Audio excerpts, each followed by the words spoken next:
Hello, you wonderful people, and welcome to another episode of Super Fantify. This being a show where I talk about the supernatural, fantasy, and/or science fictional shows that I like that I'm currently watching. For today's episode, I'm going to talk about the latest episode of The 100, as well as Colony. In The 100, we have Arcadia learning about the situation, the order of the late Commander Lexa, though at this point in time, I don't believe it never came up, but I don't believe anyone knows about the whole situation with Lexa. Still depresses me a little bit. I'm still a little sad, but I'm gonna press on. We have Bellamy immediately realizing that this situation is the same as the situation with Finn last season. They want Pike, dead for all the warriors, all the people that were slaughtered.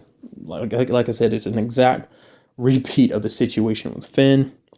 Bellamy kills the messengers, especially since they killed some of their people. Basically, there were a lot of their people out on patrol, and a lot of the grounders killed them. Even though they hadn't, at this point in time, warned Arcadia about people being outside. It's not like they gave them a head warning, like, okay, now from now on, anyone caught outside dies. It's like, no, they ended up killing anyone that caught outside. Then they went to tell them, okay, this is how things work. So that was crappy on their part. But, it's like they're a little blood hungry. They want revenge. So that was them kind of getting a revenge. I mean, sadly, it didn't work out for them because Bellamy ended up shooting and killing them. Granted, it probably wasn't just those two particular grounders. There were other grounders as well, but nevertheless. We basically have Pike, trying his best to find out a way to, reveal Kane as a traitor. Even going as far and spying on the camp to see, or Arcadia, to see who else is in league with him, as well as finding proof. Because he can't act upon anything against Kane until he has legitimate proof. Kane wants to go about this the right way, handling his whole Pike situation. He doesn't necessarily want to hand Pike over, because handing Pike over would be the same thing as killing him themselves. And he wants to handle this the right way, but he's told it's like, if you want, this whole situation to work out, you might have to essentially drop to Pike's level and do crap his way, because it's the only way you can fix this situation. It just becomes a serious battle of Kane versus Pike. We have Pike who finds Kane's listening device, and he sets a trap. He says, all this stuff he's going to do, knowing that Kane is listening. And he's like, okay, now they're going to catch him in the act. They end up catching Sinclair, because apparently, he was working with Kane. But I was 3 seconds away from calling him Henry, because the actor's name is Henry, so I was just about to call him by his real name. Anyway, Sinclair ends up getting locked up in a cell with Lincoln as well as the other grounders in there. And he's like, he told Lincoln to be prepared. Basically, he got himself locked up on purpose, because Kane told him to do that, because it's like Kane had, a trap set within Pike's trap. So, trapception, if you will. You have You have Kane trying his best to talk to Bellamy, trying to make him realize things. He's like, essentially he's telling Bellamy that if you're not careful, Pike will kill, anyone that doesn't agree with him. And Bellamy's like, no, he's not. He's trying to do the best thing for everyone else. He's like, you should realize, you should think about what you're doing. And it's like, Kane's like, I've thought about it multiple times, and I just can't find a reason to say that what I'm doing is not the right thing. Basically, they initiate a riot in the jail cells. The whole thing was a distraction so that Kane could leave with Pike and turn him over to the grounders, but it doesn't work out, and he gets taken. Another side of this story is Thelonious and Raven still looking for Polaris, specifically the program that Allie needs.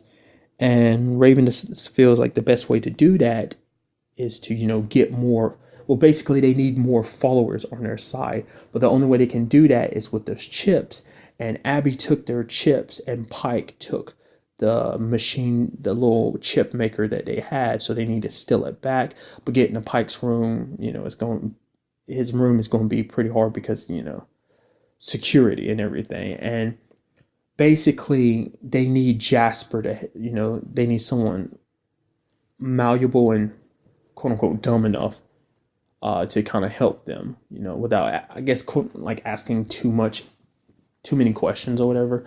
And basically, because Jasper knows Monty so much, because Monty's the one in charge of kind of the security, as well as like he rotates the passwords for everything every so often. So it's like, thanks to Jasper, they were able to get inside Pike's room and find the machine. And during that little period of time when they're in the room, Jasper is talking to Raven, and he's like, with this, I'll be able to, it'll block out the bad memories, right? But it'll mean I'll have the good memories, right? Like, the good times you had with Finn. And then Raven stops. She starts thinking about it. It's like, not only did she forget about the bad things about Finn, but she forgot about Finn in general, like even the good times with him. And, just when she's about to, they find the device and Jasper's about to hand it to her, Allie's like, go ahead and take the device. And just the whole thing starts running through Raven's mind, and it kind of making her sad. And she's like, no, forget it. They put the device back, and her and Jasper leave. And you have Allie later on talking about the fact is that Raven was able to break free. Her will was so strong, she was able to break free. And that basically she can't, force anyone to do anything. They have to consent to it. They have to be willing to accept her into themselves, to hear her and be essentially influenced by her. But Thelonious is like, she can't do anything about it, but he can. We don't know what that really means, but I hope he doesn't end up doing something really messed up, but I guess we won't know. Basically, at the end of the episode, we find out because of the actions he took, Kane is going to be executed. Essentially, he's going to be an example to anyone. Is like, this is what happens when you choose to align yourself with the wrong person. Like, it's essentially, in the way Pike's setting it up, it seems like it's either my way or you're cast out. Well, it's my way or death, essentially. Which Bellamy isn't all for this. He actually starts second guessing everything. Like I said, Kane had told him earlier about, that something of this nature might happen, that eventually he would kill those not aligned with him. And Kane was right. You even have Bellamy and Monty lying to Monty's mom when she asked about, did they find out who else was working with Kane? They said, like, no. So they're committed to, changing things, which is good. I'm glad to see Bellamy on the right side again, because I 100% agree with the way Kane wants to handle things. Yes, there have been bumps in the road, but doing things the way Pike wants to is just going to lead to a lot of people die, because they don't have nearly enough firepower or manpower to stop, the armies that are surrounding Arcadia. Not nearly enough. And essentially, Pike's actions are just going to lead to Arcadia burning to the ground. But, we'll have to wait until the 100 returns in on March 31st to, see what happens. So,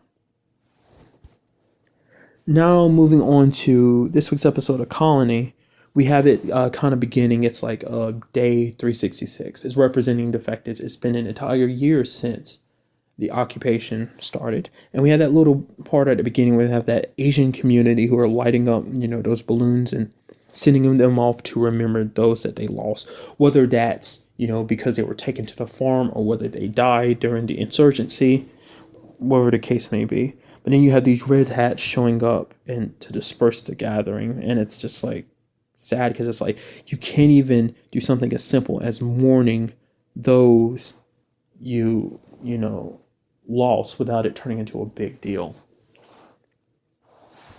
In this episode, we have Will and Bo making Snyder believe that the recent kind of little off events that have been happening around, where red hats were being killed, like kind of little riots, kind of sort of things, which were kind of considered, one-off things. They basically have Snyder convinced that it's the cell, and that they may be working outside of the walls as well. Snyder sends them there to investigate. Turns out, obviously there is truth in some of the lie that they told him, because they had told Snyder that the resistance was kind of going in and out of the, city, out of the block, because apparently there was a secret passage. They're using some kind of secret passage. Obviously at the time they were lying, but they didn't. Snyder ended up finding a passageway, so it added validity to their lie, because the passageway he found is the one that Will's son and his girlfriend have been. They been in and out through that passageway a few times, and that's the passageway that Snyder and his people found. Bo and Will went as far as faking a shootout and placing evidence to keep up with their lie. At the same time, in this episode, we also have Maggie. She ends up finding, while she was at work, she ended up finding a piece of art that her husband had previously bought. She originally hated it, but she eventually came to love it. And, it's kind of an interesting thing, here. Like, I don't think she's ever talked about her husband prior to this. I mean, it never even crossed my mind that she was married previously, so I don't know. We have her boss still treating her like crap, that whole, like, relationship between Maggie, her boss, and her boss's husband. Essentially, they had a deal where it's like they could fool around, but it has to be all three of them. Essentially, I guess at one point it was just Maggie and her husband, so she's basically been treating Maggie like crap.